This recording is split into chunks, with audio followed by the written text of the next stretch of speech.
السلام علیکم ورحمۃ اللہ وبرکاتہ مغفراتہ۔ اے میرے مسلمان بہنوں اور بھائیوں، مدینہ منورہ میں ایک شخص تھا، وہ بہت ہی عبادت گزار تھا اور دن رات مسجد میں رہا کرتا تھا۔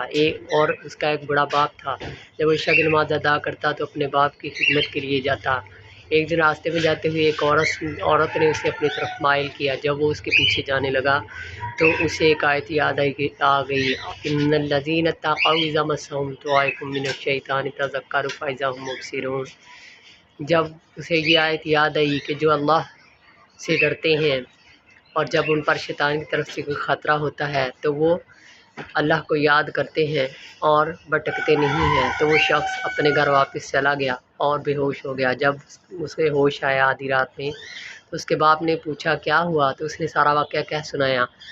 جب کہ محلے دار اکٹھے ہو گئے، اس کے باپ نے پوچھا کون سی آیت پڑھی تھی، اس نے وہ آیت پڑھی تو پھر بے ہوش ہو گیا۔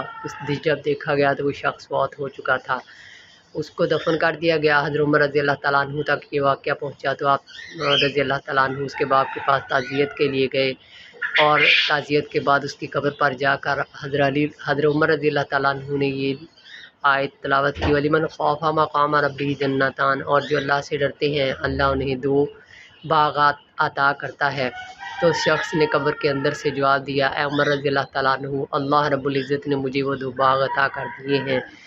سبحان اللہ۔ اللہ رب العزت ہمیں بھی اپنا ایسا ہی خوف اور ڈر اور محبت عطا فرمائے، آمین۔